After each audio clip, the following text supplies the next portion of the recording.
Salut à tous les gones, c'est Mika du 11 Le Nez, on se retrouve pour une vidéo Mercato. Eh oui, on n'est qu'en mars, mais l'OL continue, ne s'arrête plus d'acheter des joueurs. Et ce coup-ci, c'est Abner Vinicius, latéral gauche du Real Betis, qui intéresse l'Olympique Lyonnais selon Fabrizio Romano, qui l'annonce clairement. Oui, il y aurait un accord entre le Betis et l'OL pour un transfert à hauteur de 8 millions d'euros. C'est un peu intriguant, c'est peut-être en perspective du départ d'Enrique ou Tagliafico, on verra bien. Quoi qu'il en soit, il me fallait l'avis d'un expert qui connaît très bien le joueur, qui l'a vu toute la saison. Qui de mieux que Real Betis FR pour parler du joueur? Déjà, il est arrivé à l'hiver, au mercato hivernal 2023 pour remplacer Alex Moreno. Ce qu'il faut savoir, c'est qu'Alex Moreno, ça a été un des meilleurs latérales du Betis. C'était vraiment très, très, très costaud. Il est parti à Aston Villa. Donc, il avait quand même un peu de pression. C'était quelqu'un que forcément on ne connaissait pas, puisqu'il avait joué exclusivement au Brésil. Donc,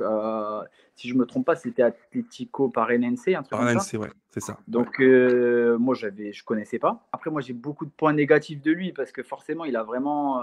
au début, quand il est arrivé, c'était pas terrible, ses premiers matchs. On se dit, bon, il faut qu'il s'adapte, il faut qu'il change de championnat, ça va le faire, tout ça.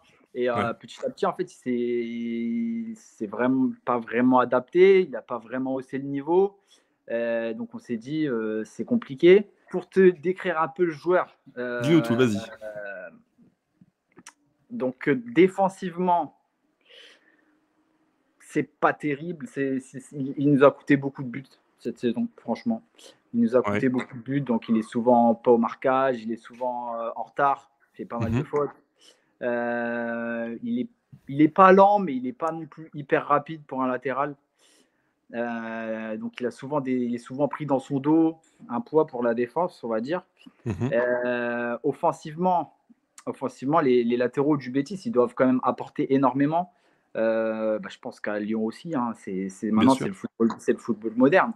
Donc nous, on avait un latéral gauche, Alex Moreno, il marquait plusieurs buts par saison, il était toujours décisif quasiment à chaque match, il débordait, il faisait des passes décisives, tout ce qu'on attend d'un latéral en fait. Et lui, offensivement, pareil, c'est très compliqué en fait. On peut pas dire qu'il monte pas, il monte. Donc il est souvent amené à centrer. Ses centres, j'ai pas les stats, mais je sais même pas s'il a fait une passe décisive. Honnêtement, je suis même pas sûr. Donc ces centres, à chaque fois, c'est des centres ratés, c'est des centres sur l'adversaire. Et il a eu l'occasion aussi de marquer. Et je sais pas si tu as vu, et tu peux retrouver, je pense, des vidéos. Il a raté 2 immanquables, mais quand je te dis immanquable, c'est vraiment, il était tout seul aux 5 mètres, dans les 5 mètres du gardien, et je crois qu'il a tiré sur le gardien ou un truc comme ça, mais il n'a pas marqué. Par rapport à ce que vous avez, je pense pas que, de toute façon, je pense pas que c'est pour être titulaire. J'espère pour vous, parce que sinon.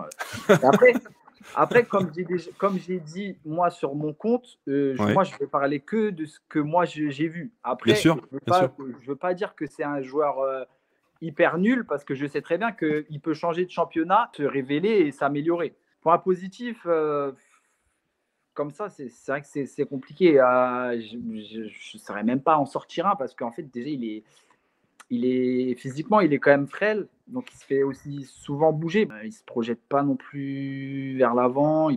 Techniquement, c'est correct. Il sait faire un contrôle passe. Pour 23 ans, il peut s'améliorer. Il a une marge de progression, je suis sûr. Mais la Liga, je pense que c'était trop haut pour lui. Alors la Ligue 1, je sais pas. Ça, c'est intéressant. Alors moi, si tu veux, le Betis, tu vas rire, je pense, j'ai pas mal suivi vos matchs en début de saison du Real Betis, pour une bonne raison, c'est qu'à l'époque, rappelle-toi, Guido était annoncé à l'OL. Et en fait, moi, j'adore le joueur. Guido, c'est un super numéro 6 que j'aime beaucoup. Et je voyais vos matchs pour ça. J'ai vu le match contre l'Atlético Madrid. J'ai vu le match contre le Barça. J'ai vu contre Villarreal aussi. Alors, contre Villarreal, il avait joué Abner. Mais si tu veux, à l'époque, tu vas rire aussi, j'ai eu aucune impression de lui où je me suis dit, waouh, quel joueur. Enfin, il y a un truc en plus. Rien, vraiment rien. Autant Guido, le mec, tu vois, tout en maîtrise, technique, 30 ans, l'expérience du bon joueur. Mais Abner, j'ai vraiment rien vu. Et ce que tu me dis là, ça me fait encore plus flipper. Tu vois, je me dis, mais en fait, j'ai vraiment rien vu, mais c'est justifié, c'est normal. Après, je sais pas comment, quelle est votre cellule de recrutement? Qui c'est qui regarde les matchs, tout ça? Parce que c'est vrai que c'est pas pour me, c'est pas pour me moquer de Lyon, loin de là. Lyon, c'est un club que j'estime, c'est un des plus grands clubs en France, hein, ça c'est clair. Mais en fait, est-ce qu'ils ont vraiment regardé les matchs du Betis comme pour prendre Paul Okoku? Est-ce que tu pourrais me dire 2-3 points forts et 2-3 points faibles? 2-3, j'arriverai pas à t'en sortir 2-3, honnêtement. Ça, c'est pas rassurant quand même. Hein. Après, c'est sur ce qu'il a fait ici. Donc, j'espère Ouais. qu'ailleurs, ça sera. Parce qu'apparemment, oui, de ce que j'ai lu aussi au Brésil, c'était quand même autre chose. Mais après, le C'était pas trop mal, ouais. championnat brésilien, c'est quand même plus faible que l'Europe. Hein. Après, point faible, bah, c'est que son marquage, quand même, c'est compliqué. Ses relances, parfois, je te dis, il a coûté quand même de mémoire 2-3 buts hein, cette saison. Rien que pour sa pomme. Donc défensivement, très moyen. Il concède des pénaltys aussi. Il fait des fautes bêtes dans la surface. Ouais. Défensivement très moyen, offensivement très moyen. En gros, je suis réaliste, hein, très Bien sûr. moyen. Il faut dire ce qu'il y a. Son recrutement, j'ai du mal à comprendre pourquoi vous en doublure encore. En doublure, ok, mais 8 millions pour une doublure, ouais, c'est un peu chiant, quoi. Techniquement, comment tu le trouves, toi, balle au pied? Il est comment? Techniquement, ça va, c'est correct. Hein, c'est exclusivement pied gauche. Hein, par contre, je ne l'ai jamais vu jouer du pied droit. Hein. Il monte, il prend beaucoup son couloir. Hein, après, je me répète un peu, mais il y a beaucoup d'une-deux. Il combine pas mal avec son ailier. Donc, non, sur ce point-là, c'est quand même offensivement. Après, Tagliafico, je ne sais pas si il monte aussi. Il prend son couloir aussi, lui, il me semble. Ah, il monte, mais c'est plus un latéral, tu vois, rigoureux à l'ancienne, quoi, défenseur, plutôt. Dans le profil. Ah, mais lui c'est la génération maintenant, Abner, on va dire qu'il essaye plus de limite, vraiment, pour être honnête, il est meilleur offensivement que défensivement en ce moment. Dis-moi, Fabrice, la concurrence avec Miranda, qui est un joueur que je trouve aussi plutôt moyen correct, quoi. Mais comment t'expliques qu'il n'arrive pas du tout à le sauter, à passer devant? C'est vraiment une fois l'un, une fois l'autre, quoi. Il n'y a jamais de joueur titulaire à 100%. Ouais, en fait, ça, c'est typiquement Pellegrini, en fait. En fait, Pellegrini, si tu reprends tous les 11 de la saison, tu vas trouver que des 11 différents, quasiment. Pellegrini, en fait, il n'a pas. C'est d'ailleurs un des seuls coachs que j'ai vu faire ça. Il n'a pas vraiment d'équipe type, même pas du tout. Il n'a pas de joueur qui. Ah, si, il a des joueurs qui va mettre plus souvent que d'autres, si tu veux, mais il n'a pas d'équipe type, en fait. Il y a un moment, il faisait même tourner tout le temps les gardiens entre Rui Silva et Bravo. Ça tournait les dernières saisons encore, ça faisait que de tourner. Et là, c'est pareil, entre Miranda et Abner, ça fait que de tourner. Et tu me diras si je me trompe, mais dans mon souvenir, Abner débute la saison. Ensuite, c'est un peu kiff-kiff, quoi, soit l'un, soit l'autre. Et il me semble qu'en janvier, parce que j'ai un peu revu vos matchs début janvier, c'est plutôt Abner qui jouait. Et après, il s'est blessé à la cheville. Miranda, il s'est blessé. Miranda était blessé à un moment. Là, ouais. il s'est blessé. Là, Abner est blessé. Ouais, il vient de revenir dans l'entraînement. C'est la cheville, je crois, non? Ouais, il s'est blessé contre. Il y a pas longtemps, enfin, il y a un mois et quelques, là. Ouais, c'était la cheville. Il s'est fait une entorse. Contre Cadiz, je crois, dans mon souvenir. J'ai vu le match contre Cadiz. Ouais, ça doit être ça, ouais. C'est contre Cadiz, je pense. Non, il faudrait vérifier, j'ai un doute. Mais ouais, il s'est blessé. Et Miranda avait été blessé aussi, donc c'est pour ça qu'Abner jouait. Et Miranda avait été mis beaucoup sur le banc aussi au début de saison. Bah, je pense parce qu'il était susceptible de partir. Mais non, il n'y a pas de titulaire en latéral gauche en fait. Là, Abner, il va revenir dans le groupe certainement peut-être ce week-end. Il peut le remettre comme il peut mettre Miranda, ça on peut pas le prévoir, hein, franchement. Est-ce que tu aurais toi un joueur auquel tu pourrais le comparer, Abner? Bah, après, il fait penser un peu à votre arrière gauche là, comment il s'appelle? Enrique, ouais, c'est à peu près le même niveau. Hein. Pour toi, c'est la même gamme de joueurs? Sauf qu'il est plus jeune, quoi. Parce qu'Enrique, il a quel âge? Trentaine, non? 29 ans, 30 ans, ouais. Ouais, c'est à peu près. Ouais, après, il me fait pas penser à.